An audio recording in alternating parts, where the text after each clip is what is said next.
হ্যাঁ দর্শকবৃন্দু, আমরা কিন্তু দিনাজপুর জেলার বিরামপুর উপজেলার অবস্থান করছি। এখানে আপনাদেরকে আমরা সরাসরি দেখাবো। আসলে এখানে দেখেন যে 100% মোটরসাইকেল থাকলে 80% মোটরসাইকেলের কিন্তু কাগজপাতি নাই। আসলে কাগজপাতি বিহীন দেখেন কত শত মোটরসাইকেল এখানে চলছে। আর 20% যে মোটরসাইকেলগুলো আছে সেই মোটরসাইকেল আরোহীর মাথায় কোনো হেলমেট নাই। কীভাবে অবৈধভাবে তারা সরকারি কর তারা ফাঁকি দিচ্ছে। আসলে দেখেন এখানে কিন্তু হেলমেট মাথায় না দিলে একটা জরিমানা হয়, কাগজপাতি না থাকলে জরিমানা হয়।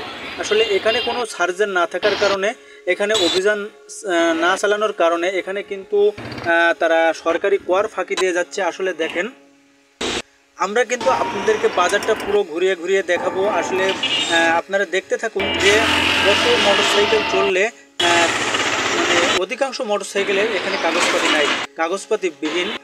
আসলে এখানে হয়েছে কেমন, কথায় আছে যে ঘোড়া কেনার ক্ষমতা আছে কিন্তু চাবুক কেনার মরদ নাই। আসলে সে বিষয়টা কিন্তু এই দিনাজপুর জেলার বিরামপুর উপজেলায় উঠে এসেছে।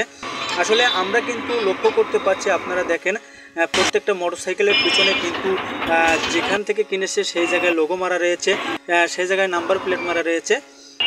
আসলে এখানে যে তারা গাড়ির যে কাগজপাতি করবে সে কাগজপাতি বিহীন গাড়িগুলো এই দিনাজপুর জেলার বিরামপুর উপজেলায় চলাফেরা করছে। আসলে এখানে আমি আপনারা এই ভিডিওটা বেশি বেশি শেয়ার করবেন, আর বেশি বেশি শেয়ার করবেন এই কারণে, এটা হচ্ছে দর্শক বন্ধু আপনারা একটু খেয়াল করে দেখেন যে এই কারণে আপনারা শেয়ার করবেন এখানে যেন প্রশাসনের দৃষ্টি পড়ে, হাইওয়ে সার্জন এরা যেন এখানে অভিযান চালায়। কারণ এরা কিন্তু সরকারি কর সব ফাঁকি দিচ্ছে, কারণ তারা ঘোড়া কিনেছে কিন্তু চাবুক কেনার ক্ষমতা তাদের নাই। আসলে এখানে সরকারি কর ফাঁকি দেওয়া যে কত বড় একটা অন্যায়, এটা তারা কি জানেন?